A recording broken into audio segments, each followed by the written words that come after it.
អង្គុយចុះ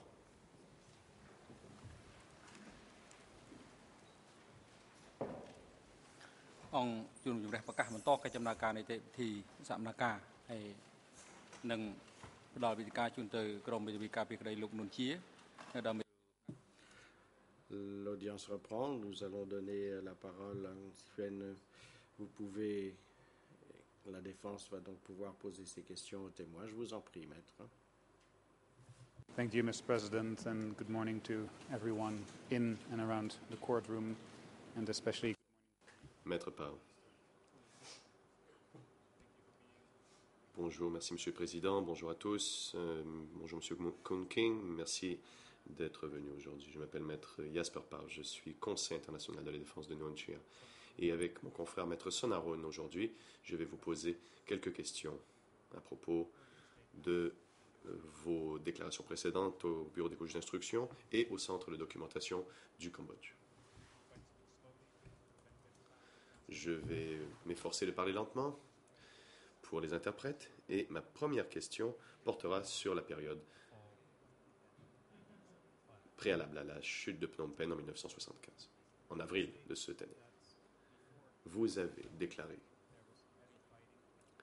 qu'avant la chute de la ville, il y avait de durs combats et un grand nombre de morts de chaque côté.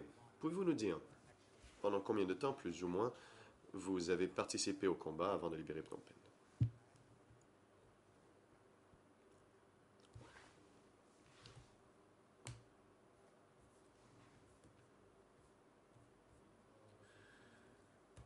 Avant l'attaque finale sur Phnom Penh. Comme je l'ai dit plus tôt, j'étais messager, je devais transporter du riz et des messages entre le front et l'arrière.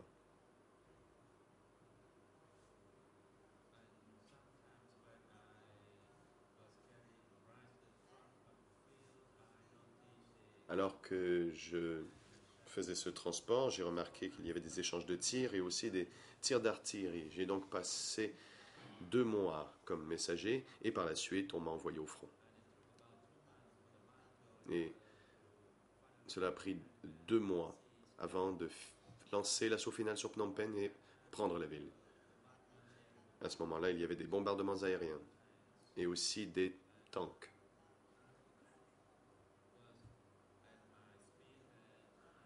Moi, j'étais à l'avant-garde à laquelle j'avais été affecté et à chaque fois qu'il y avait des combats, il y avait entre 20 et 30 blessés et morts. Et c'est ce que j'ai remarqué là où j'étais. Question. Et savez-vous qui a fait le bombardement aérien de vos troupes?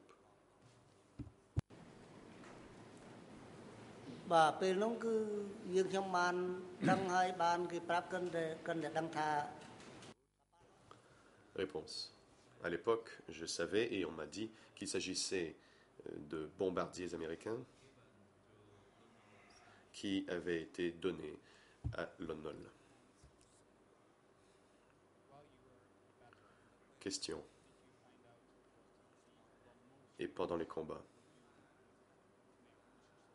saviez-vous ce que les soldats de Lon Nol faisaient avec les soldats Khmer Rouges capturés? Avez-vous vu ce qui leur est arrivé?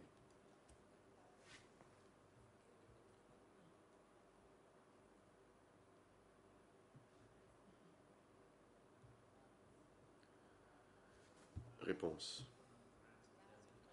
Je ne le savais pas. Je ne sais pas si les soldats Lon Nol capturaient des soldats Khmer Rouges ou l'inverse. Pouvez-vous être plus précis? Question. Je vais essayer de préciser ma question. Avez-vous vu par vous-même si des soldats de Lon Nol ont capturé des soldats Khmer Rouges?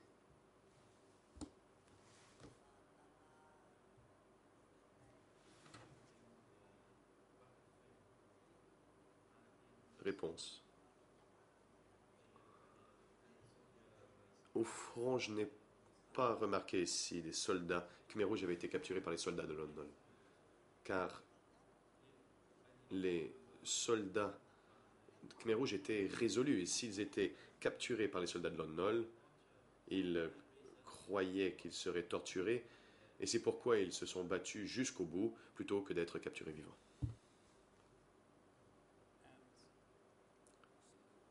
Question.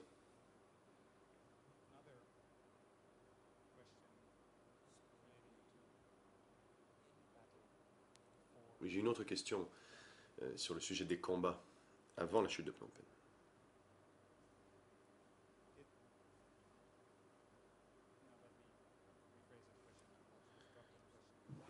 Laissez-moi plutôt laisser cette question de côté, je vais passer à un autre sujet.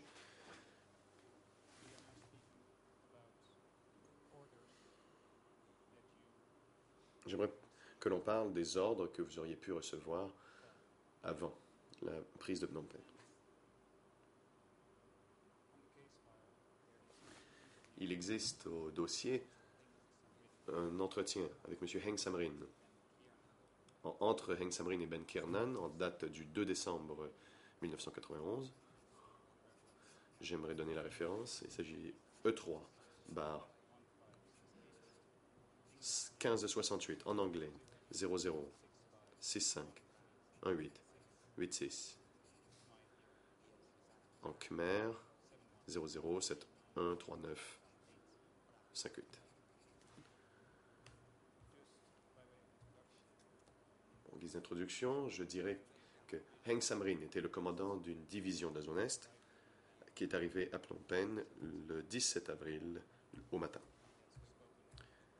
Et il a parlé de son expérience pendant la bataille pour Phnom Penh avec Ben Kiernan.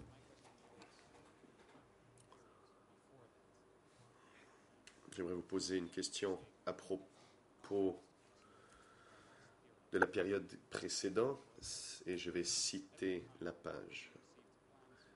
À ce moment-là, nous avons reçu des plans du centre des hauts niveaux pour commencer la production après la libération, pour produire du riz, pour nous soutenir et ne jamais demander à la population quoi que ce soit. L'armée devait s'occuper d'elle-même, travailler très fort pour faire pousser du riz et planter aussi d'autres récoltes pour pouvoir subvenir à ses propres besoins, et ce sont les ordres qui avaient été donnés à l'armée. Nous avons donc travaillé très fort, et dans ma division, nous avons planté des céréales ainsi que des légumes, et nous en avons même donné à la population pour qu'ils puissent en manger. Fin de citation.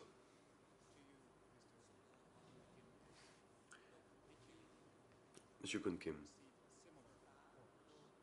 avez-vous reçu de tels ordres? Avez-vous reçu l'ordre de ne pas demander quoi que ce soit à la population?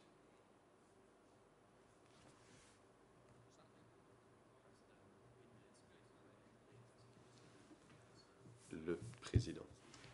Veuillez attendre, monsieur le témoin, la parole est à l'accusation. Le procureur.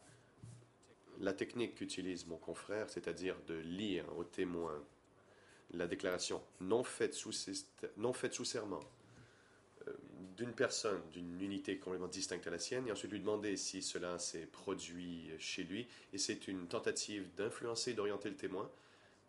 La déclaration qui a été citée n'a aucune pertinence.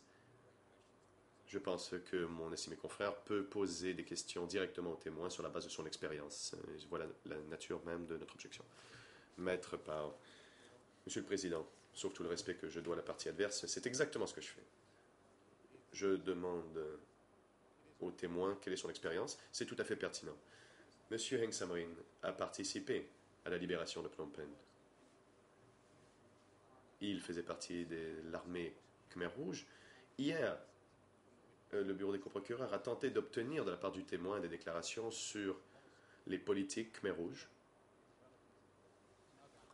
Je crois qu'il est tout à fait pertinent qu'un autre commandant de division ait reçu des ordres de ne pas demander à la population de contribuer quoi que ce soit. Et la question à se poser est si le témoin que nous avons devant nous a reçu de tels ordres. Je ne l'ai pas inventé, c'est dans une déclaration qui fait partie du dossier pénal et qui d'ailleurs, ou plutôt, L'accusation elle-même a cherché à se fonder sur cette déclaration. Mais peu importe, à savoir si le témoin a reçu les mêmes ordres que Samrin est tout à fait pertinent et j'aimerais pouvoir poser ma question au témoin. Merci.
Le président.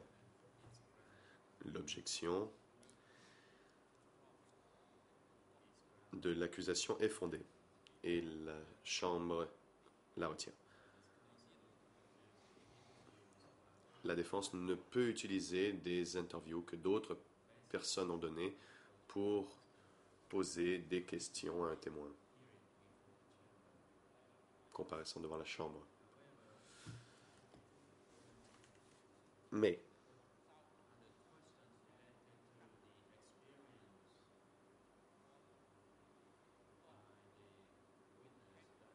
vous pouvez poser des questions au témoin sur son expérience directe des faits pertinents.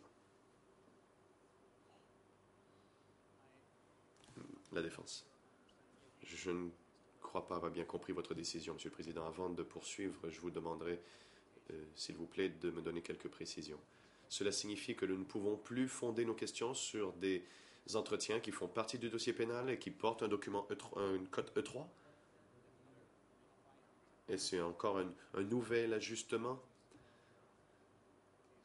de la jurisprudence dans cette Chambre?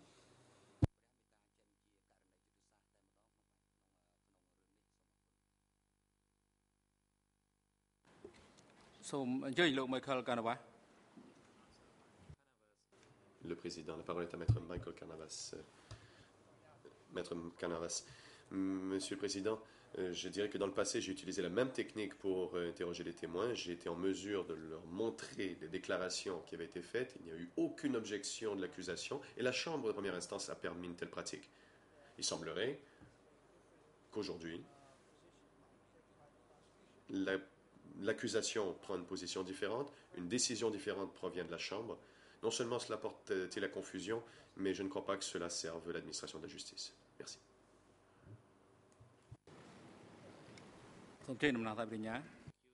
Le président, oui, la parole est à l'accusation.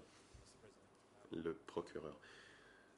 Merci, Monsieur le Président. J'aimerais qu'il soit bien clair, qu'il soit acté qu'il ne s'agit pas d'une objection à ce que la défense puisse utiliser les déclarations d'autres témoins qui portent sur des faits sur lesquels dépose le témoin qui comparait. La raison pour laquelle je me suis opposé à cela, c'est que le Conseil de la défense a présenté un fait aux témoins qui n'avait rien à voir avec ses dépositions précédentes. Cela avait à voir avec la vie parmi les Khmers rouges avant la chute de la ville. Il n'y avait aucun lien avec les dépositions précédentes du témoin. On n'a posé aucune question au témoin sur la vie des Khmers rouges et les productions à l'époque. Il s'agit d'un sujet tout à fait nouveau que le Conseil de la défense essaie d'explorer.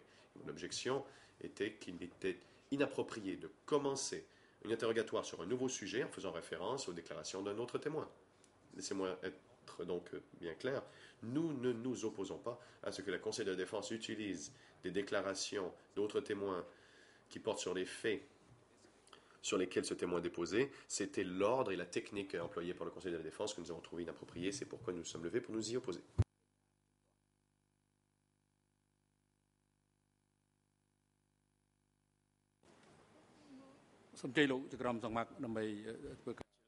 Le président, monsieur le juge Lavergne, je vous prie de prendre la parole afin d'éclairer cette question. Oui, merci Monsieur le Président. Je crois que ce que la Chambre voulait souligner ici, c'est qu'il y avait peut-être une difficulté dans la façon dont la question avait été formulée et dans la référence qui avait été utilisée à un entretien donné par Monsieur Heng Samrin. Cette référence ne paraissait pas utile pour poser la question, puisque le témoin aurait d'abord dû être interrogé en fonction de ses propres connaissances. Les déclarations de M. Heng Samrin ne sont pas directement en lien avec les connaissances éventuelles de ce témoin. Donc le témoin peut répondre à la question telle qu'elle avait été posée, mais tout d'abord en se fondant sur ses connaissances. Si le cas échéant, il y a ensuite des contradictions que la défense souhaite exploiter, pourquoi pas?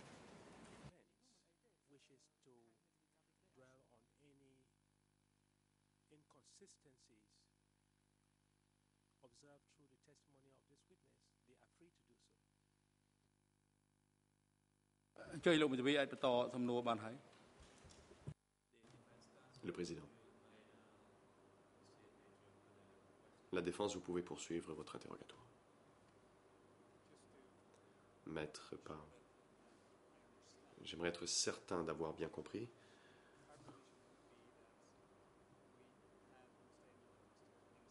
Notre position est la suivante. Dans la déposition, enfin dans l'entretien avec Heng Samrin, il y a des renseignements à décharge sur la façon dont les Khmers rouges fonctionnaient, des ordres qui avaient été donnés qu'on ne devrait jamais, sous aucune circonstance, demander à la population de contribuer à l'effort de guerre, et que ces ordres venaient de haut rang.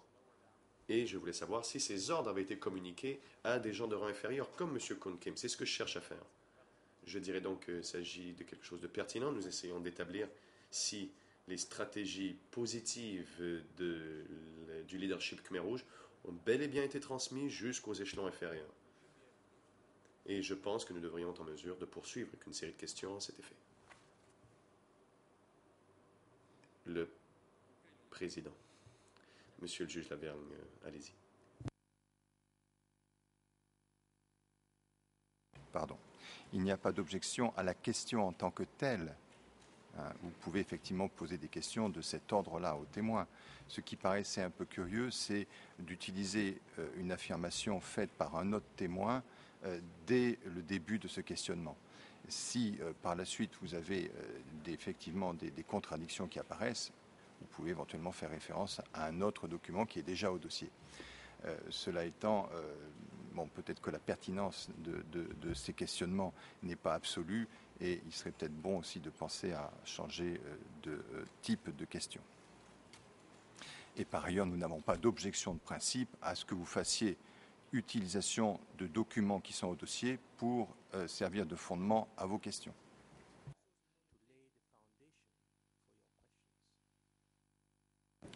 Thank you, Judge Lavergne. That clarified. Maître Parle, merci. Cela, en effet, apporte les clarifications nécessaires. Monsieur Kunkin, avez-vous, alors que vous étiez au sein des forces armées, des ordres vous enjoignant à ne pas demander à la population une contribution et à subvenir à vos propres besoins?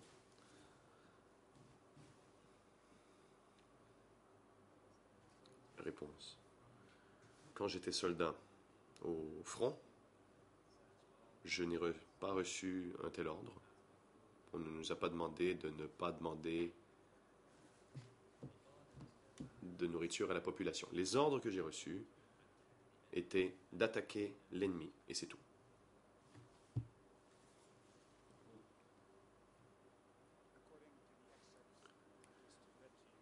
Question. D'après l'extrait d'entretien que je vous ai cité, extrait dans lequel Heng Samrin relate son expérience, il déclare qu'à l'époque, nous avions reçu des plans du centre de haut niveau, de commencer la production après la libération pour faire pousser du riz, pour subvenir aux propres besoins, et sous aucune circonstance ne demander à la population quoi que ce soit. L'armée devait subvenir à ses propres besoins. Fin de citation. Je vous rappellerai que Heng Samrin était commandant de division à l'époque. Savez-vous si M. Eun, votre commandant de division, a reçu des ordres semblables du centre et des échelons supérieurs?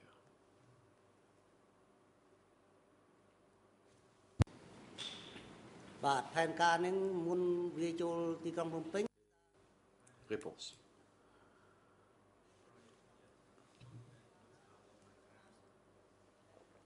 Tout plan qui aurait été ébauché avant l'attaque sur Phnom Penh, je n'en avais pas connaissance.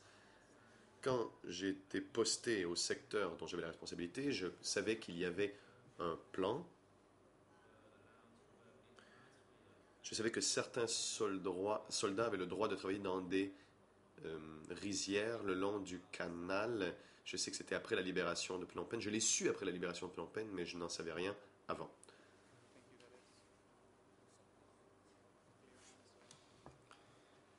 La défense. Merci pour cette réponse claire. Mais je voulais savoir si vous saviez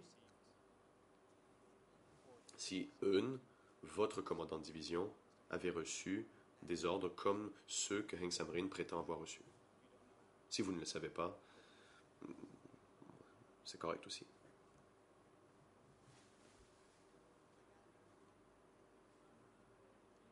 Réponse. Je n'en savais rien. C'était les affaires du commandant de division. Tout ce que je sais, c'est qu'après la libération de Phnom Penh, on a pris les mesures pour qu'une compagnie aille travailler dans les rizières à An Long Kenang. La défense. Je vous remercie de votre réponse.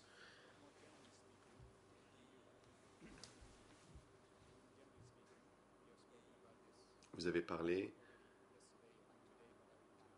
hier et aujourd'hui de quelque chose que j'aimerais tirer au clair. Pendant que vous entriez à Phnom Penh, ou avant, avez-vous jamais reçu des ordres par écrit ou étaient-ils toujours des ordres verbaux?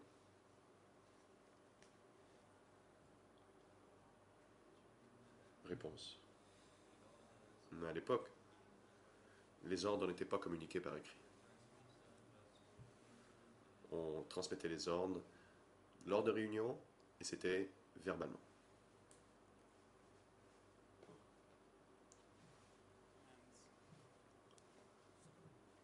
Question. Avant la libération de Phnom Penh, alors que vous avanciez vers la ville,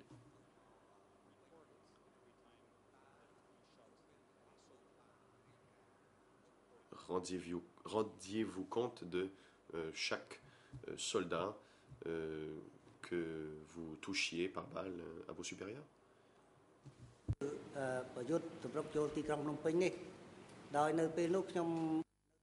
Réponse. Pendant l'assaut sur Phnom Penh, j'étais très jeune à l'époque et j'étais un combattant. Je n'ai pas fait de rapport à l'échelon supérieur. C'est mon supérieur qui, lui, faisait rapport.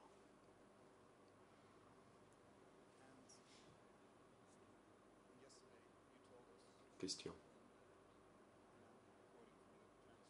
Je cite ici la transcription, la page 77 de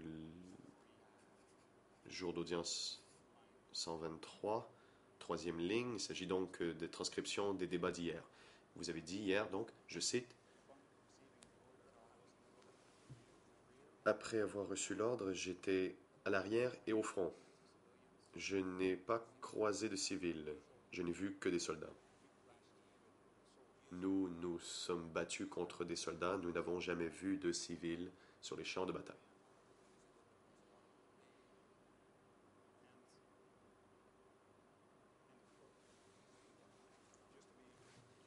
Fin de la citation.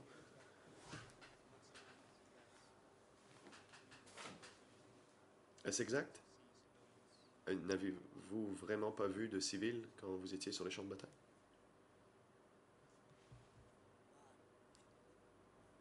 Réponse.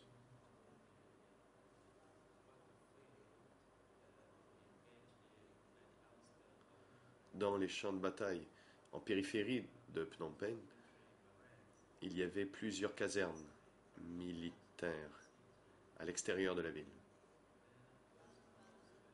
Il n'y avait aucun civil à ces endroits.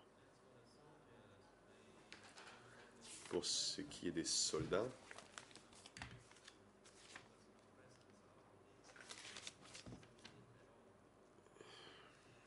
ils étaient présents, mais il n'y avait pas de civils.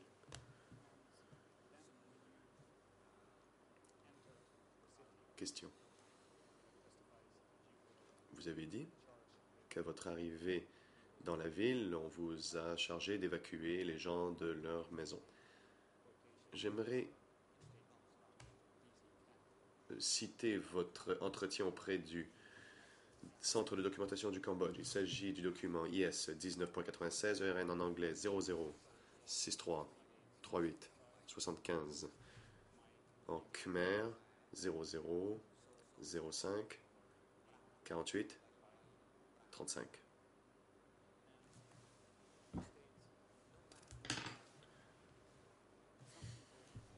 Vous indiquez dans cet entretien, traduction libre. Certaines personnes dans ces maisons avaient des armes et savaient s'en servir. Certains ont tiré en premier alors que nous montions les escaliers. D'autres ont jeté des grenades alors que nous marchions dans la rue.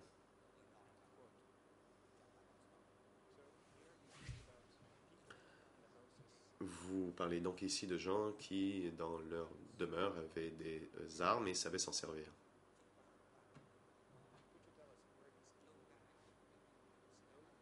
Ces personnes, étaient-elles des civils? Étaient-ce des soldats?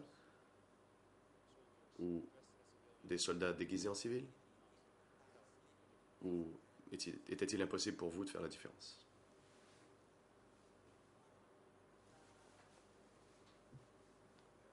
Réponse. Oui, à ce propos, les attaques à la grenade ont eu lieu après que la majorité de la population de la ville a été évacuée. Il y avait des gens qui habitaient dans les étages supérieurs et,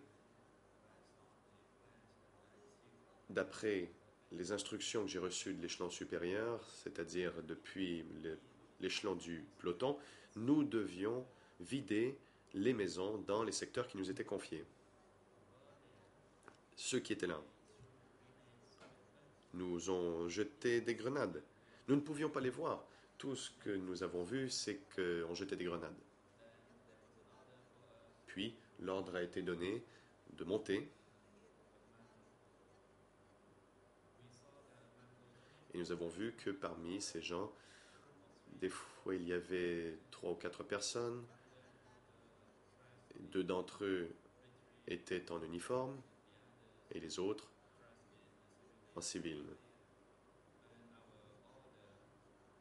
L'ordre était de les anéantir. So, Question. Donc, peut-on résumer vos dires comme suit? Lorsque vous avez monté vers ces appartements, vous n'aviez pas le moyen de discerner clairement qui vous avait lancé des grenades. Est-ce exact? Réponse.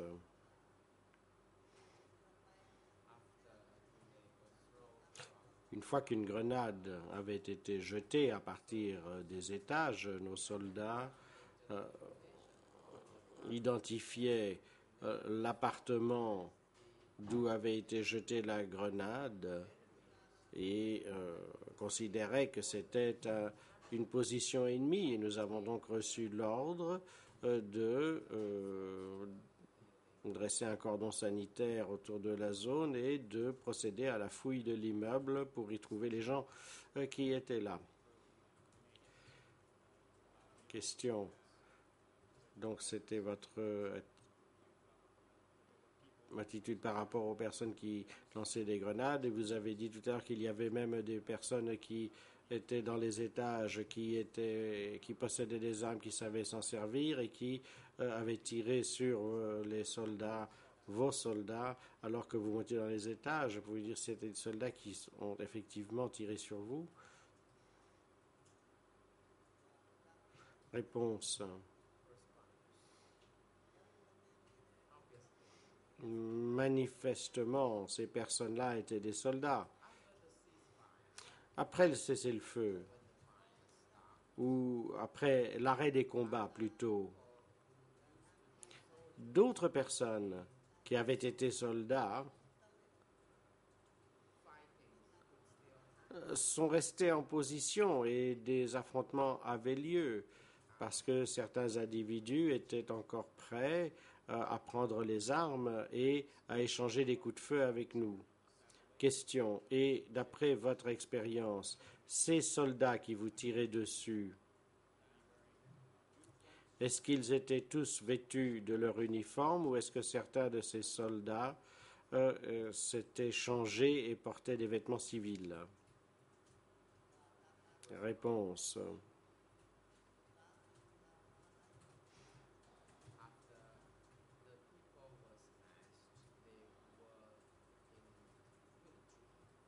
Les personnes qui ont été écrasées portaient des uniformes militaires.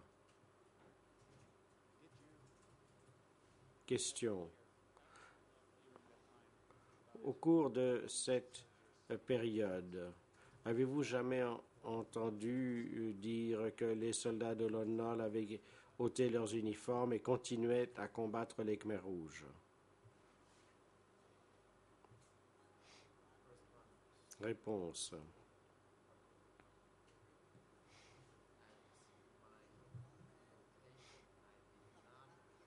Là où je me trouvais, je n'ai pas souvenir qu'il y avait des soldats de Lon Nol vêtus en civil et combattant contre nous. Mais des incidents se sont effectivement produits avec des ennemis de l'intérieur.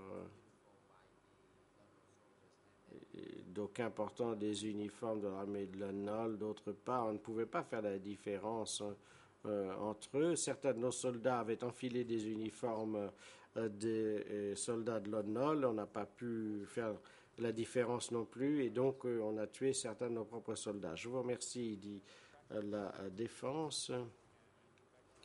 Donc vous nous avez parlé hier de la la manière dont on a pratiqué l'évacuation de population de Phnom Penh. À la page 104 du compte-rendu d'audience, ligne 8, au segment chrono 15-18, votre déclaration est la suivante et je cite: la réalité est que pendant qu'on évacuait les populations, il n'y avait pas d'échange de coups de feu avec les autres soldats. Et s'il n'y avait pas d'échange de coups de feu, on ne tirait pas sur les gens. Mais si dans un groupe de civils on voyait partir des coups de feu, alors on avait l'ordre de riposter. Mais s'il s'agissait véritablement de civils, nous n'avions aucun ordre de tirer sur eux. Donc, fin de citation.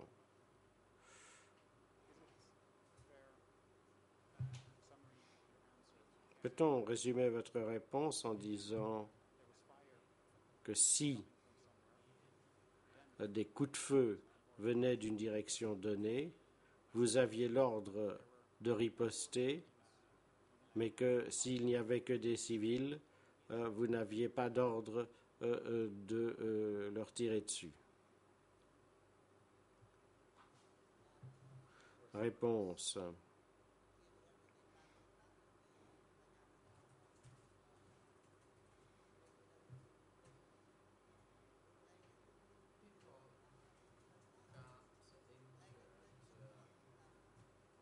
Il y a eu des blessés aux environs entre Preknau et Phnom Penh, aux abords de la ville, parce que ces personnes ont été prises dans les combats. Et à Phnom Penh, nous avons remarqué que la situation était chaotique. Il y avait des mouvements chaotiques de population, mais il n'y avait pas de combat. Plus tard, un grand nombre de personnes, pratiquement la totalité de la population de Phnom Penh, avait été évacuée. Au cours de l'évacuation, il n'y a pas eu de combat ou d'échange de coups de feu, mais une fois que cette masse avait été évacuée, les combats ont repris.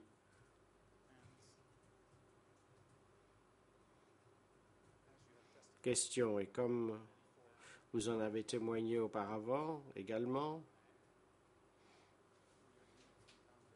vous, votre unité, avez été confronté à d'anciens soldats de l'ONOL et vous avez témoigné sur ce point hier pendant l'interrogatoire de l'accusation.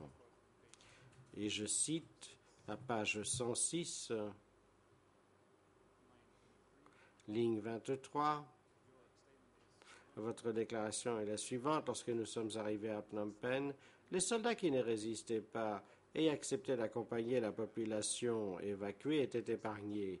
Mais ceux qui résistaient, et en particulier les soldats qui se fondaient dans les groupes et ne battaient pas en retraite, nous avons dû leur tirer dessus. Donc, fin de citation, d'abord dit la défense. Donc, vous avez également témoigné sur ce point lors de vos entretiens avec les représentants de DCCAM en 1996, le RN anglais 066 38 78, Khmer 00054 839.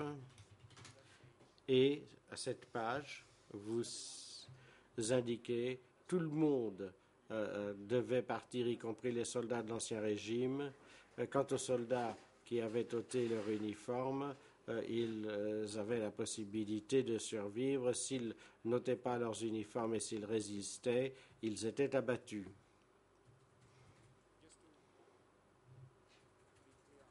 Alors, pour préciser cette question et y voir clair,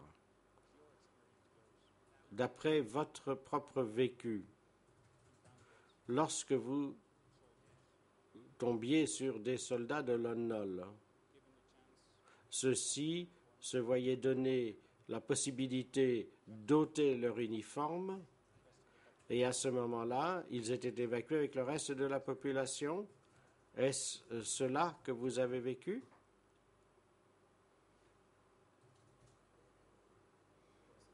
Réponse.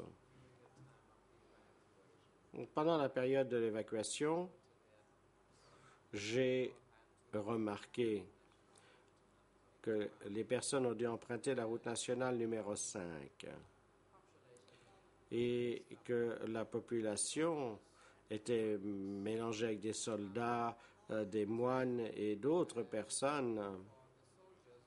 Et pour ce qui est des soldats qui portaient toujours l'uniforme, ceux-ci pouvaient accompagner le reste de la population qu'à condition de déposer les armes. Et nous nous assurions alors que tout le monde quitte Phnom Penh immédiatement. Question. Et d'après ce que vous avez pu voir, sur la base de votre expérience, s'agissait-il là de la politique des soldats Khmer Rouge, c'est-à-dire de laisser les soldats de Lon Nol déposer les armes et de les laisser partir avec le reste? Réponse. Je ne sais pas ce qu'était la politique des échelons supérieurs en ce qui concerne le fait de laisser ces soldats déposer les armes. Mais en ce qui nous concernait, les ordres étaient très précis. Dès lors que les personnes en uniforme étaient armées et ne déposaient pas les armes, il fallait tirer dessus. Mais s'ils déposaient les armes, ils pouvaient se fondre dans la population et partir. Merci. Question, merci pour cette réponse. Aujourd'hui, vous avez déjà parlé de ce que les gens pouvaient emmener avec eux. J'aimerais vous poser une question de suivi par rapport à cela. D'après votre expérience personnelle, est-ce que les personnes pouvaient transporter leurs effets personnels si elles le désiraient?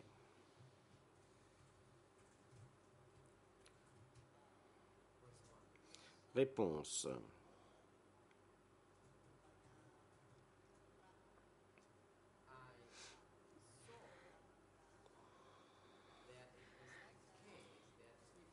J'ai observé que c'était le cas, donc que les gens transportaient leurs effets personnels, y compris des bijoux ou de l'argent.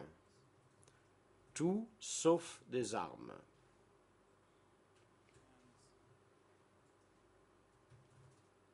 Question.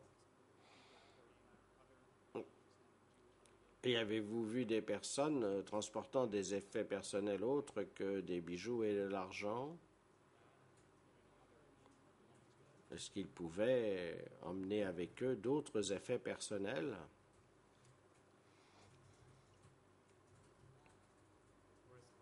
Réponse. Pendant l'évacuation, ce que j'ai vu, c'est que la population a été forcée de quitter la ville.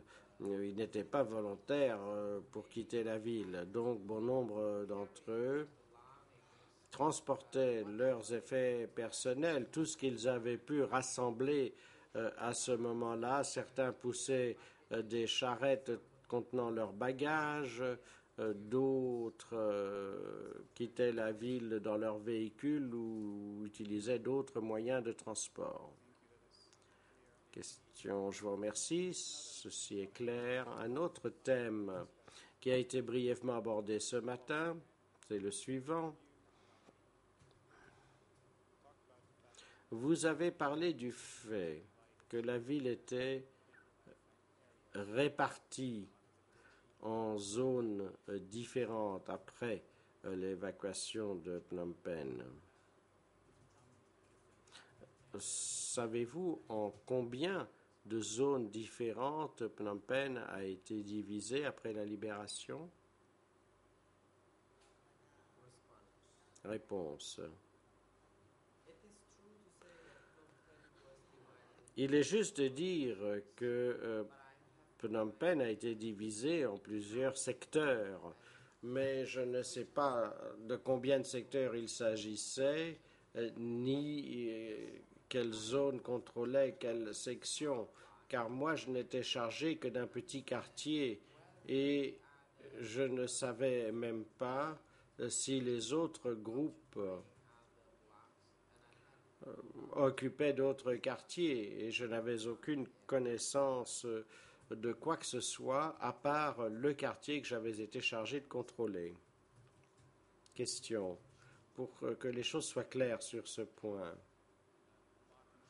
la zone que vous avez contrôlée avec votre unité après la libération, était-ce la même zone que celle que vous avez fouillée avec votre unité pendant l'évacuation de Phnom Penh?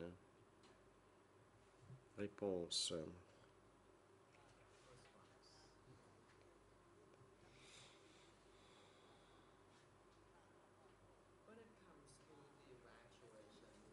En ce qui concerne l'évacuation, la division avait la charge de la répartition du travail par zone géographique. En ce qui nous concernait, on nous avait confié la charge d'un petit quartier et notre tâche était de nous assurer que la population avait été évacuée de l'endroit que nous étions chargés de contrôler. Question. Je pense que vous avez répondu à ma question. Pour être certain, je vais la répéter d'une manière un peu différente. La zone géographique que vous contrôlez avec votre unité après la libération de Phnom Penh, ce petit quartier que, d'après vos dires, vous n'avez pas quitté, s'agit-il du même quartier que celui que vous avez fouillé le 17 avril et dans les jours suivants le 17 avril, ou bien s'agissait-il d'un autre lieu dans la ville?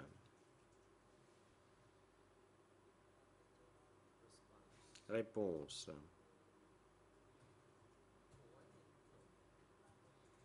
Une fois à Phnom Penh,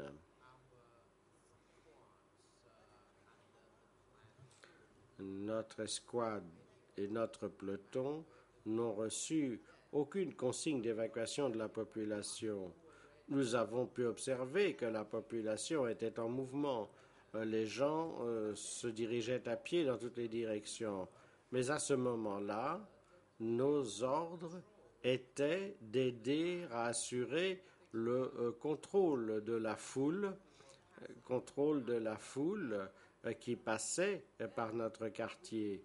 Mais nous avions un autre plan qui nous a été transmis seulement après que la majorité de la population ait déjà quitté la ville, et cet autre plan consistait à s'assurer que tout le monde était parti jusqu'au dernier. Question. Je vous remercie. Ceci clarifie les choses. Question donc, lorsque vous étiez dans ce secteur de la ville sous le contrôle de votre unité, que vous avez appelé votre périmètre,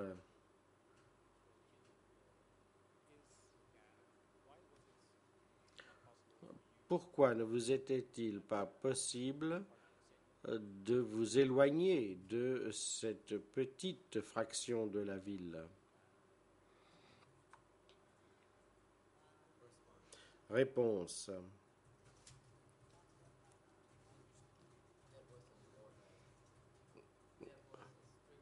Nous avons reçu des consignes strictes. L'ordre était que, où que nous soyons à ce moment-là, il fallait que nous y restions. Et si nous étions sortis de ce périmètre, nous aurions été accusés d'indiscipline et d'avoir désobéi aux ordres.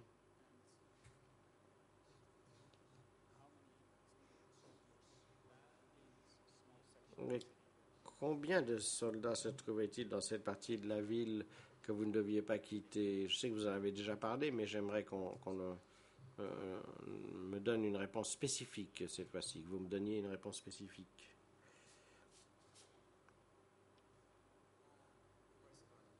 Réponse. Des soldats qui sont arrivés dans Phnom Penh, dans mon propre groupe, étaient réduits en nombre à 7. Les autres avaient été tués lors des combats. Et nous avions à contrôler la zone de Wat Nom au nord. 3 groupes étaient chargés du contrôle de ces quartiers. Et seuls nos supérieurs avaient le droit de se déplacer d'un endroit à un autre, tandis que les soldats, simples soldats comme nous, devaient rester en place. Question. Alors, vous avez parlé d'assurer la garde de ces blocs, ces quartiers. Pouvez-vous nous donner une idée générale du nombre de quartiers dont il s'agissait? Ça n'est pas possible, ça n'est pas grave. Réponse.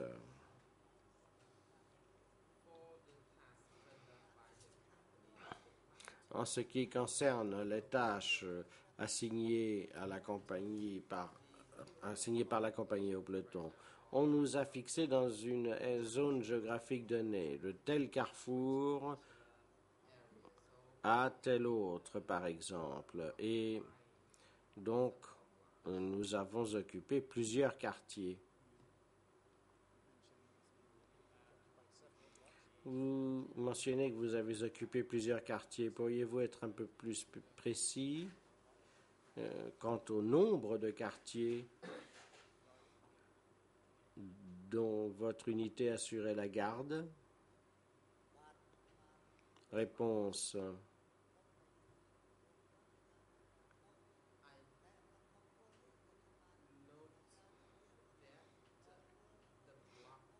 J'ai noté que les quartiers que nous avions à garder étaient très petits. J'appartenais à la division dans son ensemble, mais la division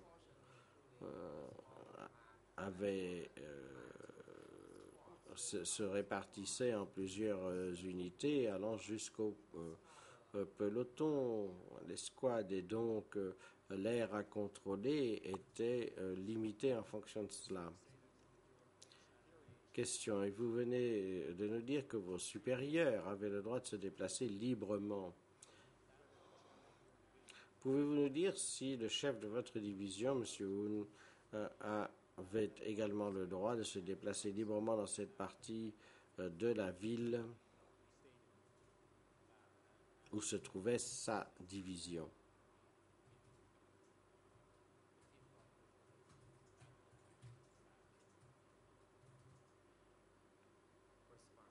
Réponse.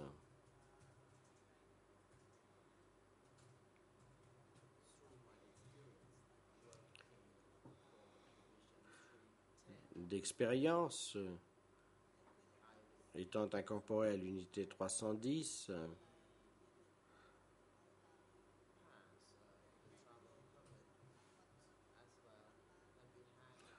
on pouvait recevoir un permis de... C'est que je sais que M. Hoon, en fait, pouvait se déplacer dans toute la zone. Mais tout ce que je savais, c'est qu'à chaque fois qu'il devait traverser notre quartier, la zone que l'on contrôlait, j'en étais informé et je l'aidais à poursuivre son chemin. Question. Donc vous nous dites que M. Hoon avait toute liberté de mouvement. Savez-vous si cette liberté de mouvement était limitée à la ville de Phnom Penh dans son ensemble ou bien uniquement au périmètre contrôlé par sa division, la 310?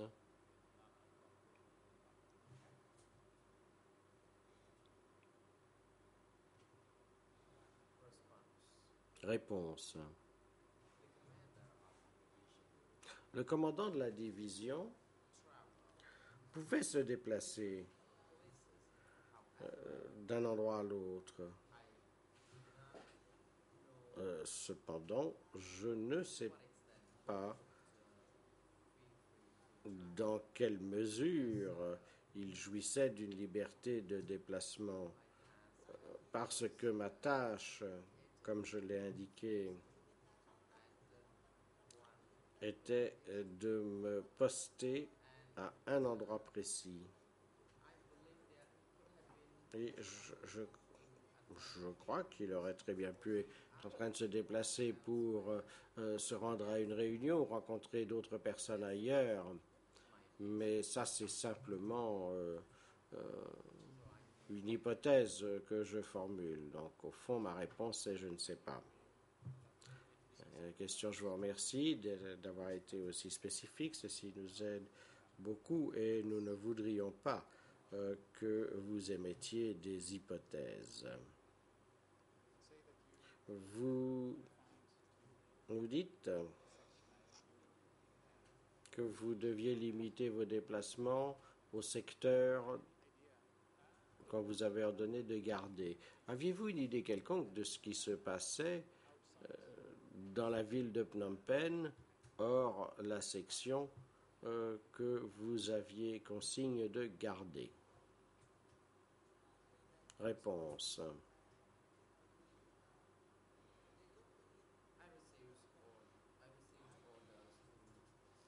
J'avais reçu l'ordre de monter la garde jour et nuit. Je n'ai jamais été informé d'une quelconque autre situation, notamment qu'est-ce qui se passait hors de ces lieux bien délimités. Et donc, j'ai appris à faire mon devoir, c'est-à-dire monter la garde. Et le soir, je voyais des gens du peloton ou de la compagnie qui venaient inspecter le site et surprendre ceux qui s'endormaient alors qu'ils étaient en poste, qu'ils assuraient un tour de garde. Question. Donc, en fait, votre témoignage nous montre que vous aviez une connaissance très limitée de ce qui se passait dans Phnom Penh pris dans son ensemble. Est-ce exact? Réponse. Il est exact de présenter les choses ainsi. À ce moment-là, j'étais très jeune. J'avais à peu près entre 16 et 17 ans. Et mon grade était très, très petit. Et à ce niveau-là, je n'étais pas censé savoir ce qui se passait ou si nos supérieurs avaient des plans ou pas. Je n'apprenais que ce qui m'était destiné pour remplir mes fonctions. Question, merci.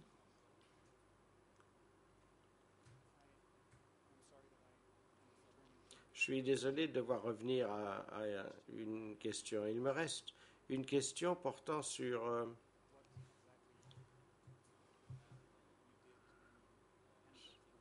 ce que vous avez fait précisément lors de votre entrée dans Phnom Penh et plus spécifiquement, j'aimerais savoir dans quel quartier de Phnom Penh vous étiez en opération lorsque vous êtes entré dans Phnom Penh le 17 avril. Et je vais essayer d'être un peu plus spécifique et être aussi clair que possible moi-même. Vous avez déclaré, M. Kong Kim, que votre unité avait la charge d'assurer la garde de plusieurs petits blocs d'immeubles ou quartiers au nord de Wat Phnom.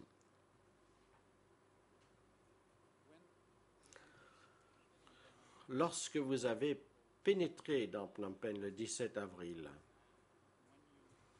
et lorsque vous avez aider à assurer l'évacuation de Phnom Penh.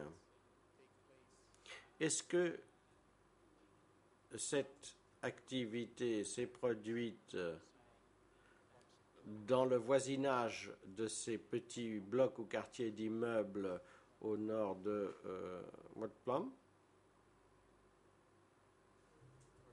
Réponse.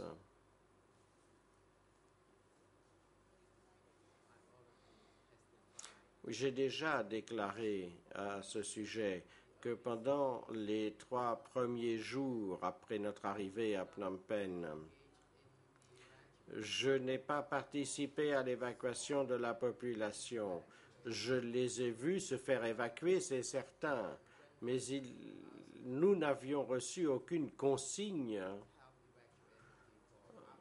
d'aider à l'évacuation de la population. Notre tâche à ce moment-là était de nous diriger vers notre objectif aussi rapidement que possible. Et à ce moment-là, une fois que la population était déjà partie, notre tâche a été d'assurer l'évacuation des personnes qui étaient restées dans les maisons et les appartements après l'évacuation. Et nous avons été informés du fait qu'il y avait encore des gens qui se cachaient dans les appartements, qui ne voulaient pas partir. Et à cet égard, nous avons reçu l'ordre d'interrompre la fourniture d'eau courante, ce qui a obligé ces gens à finalement descendre et partir. Question. Eh bien, cela clarifie les choses à nouveau. Et une question de suivi pour être sûr d'avoir bien compris. Vous avez déclaré que le 17 avril et dans les jours qui ont suivi, votre tâche était d'atteindre votre objectif aussi rapidement que possible. Lorsque vous parlez de cet objectif, est-ce que vous parlez de la partie de la ville où vous avez ensuite monté la garde? Donc, c'est quelques quartiers, plusieurs quartiers ou blocs d'immeubles au nord de Phnom.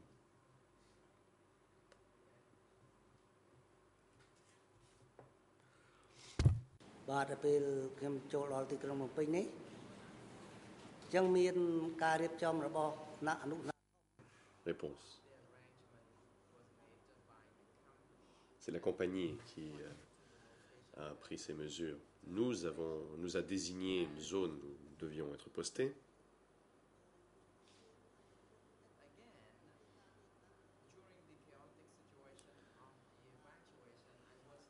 Pendant le chaos de l'évacuation, moi, je n'ai pas participé à l'évacuation des civils hors de la ville. Ma tâche était de me rendre avec mon escouade à l'endroit désigné. Dans ces 3 premiers jours, nous n'avons pas reçu d'ordre d'évacuer les civils. De plus, le plan d'évacuation a été communiqué par les échelons supérieurs. Le président. Merci, maître. Merci, monsieur le témoin. Mais le moment est opportun pour la pause déjeuner. Nous allons donc interrompre les débats jusqu'à 13h30. Huissier d'audience, veuillez apporter votre soutien aux témoins pendant la pause et vous assurer qu'ils soient de retour au prétoire avant 13h30. La défense de Nguyen Chia demande la parole. Allez-y. Maître Parr, merci, monsieur le président. Notre client, monsieur Nguyen Chia, souhaite pouvoir suivre les débats depuis la salutation temporaire car il souffre d'un mal de tête, mal de dos et d'un manque généralisé de concentration. Nous avons préparé le document de rénonciation que nous remettrons à la Chambre le temps voulu.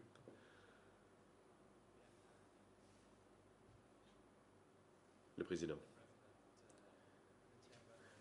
La Chambre est saisie d'une demande de la défense de Nguyen Chia par laquelle l'accusé demande à pouvoir suivre les débats de l'après-midi depuis la cellule de détention temporaire du tribunal.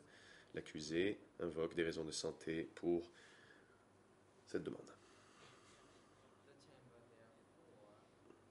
La Chambre y fait droit.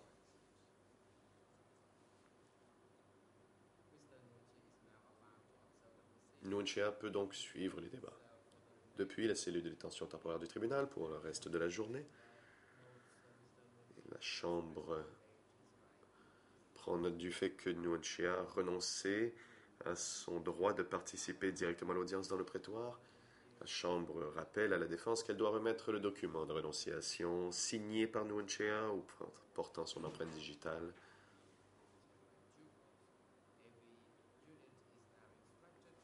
Service technique, veuillez vous assurer que le lien audiovisuel soit établi entre le prétoire et la cellule de détention temporaire de sorte à ce que Nguyen Chia puisse suivre les débats cet après-midi.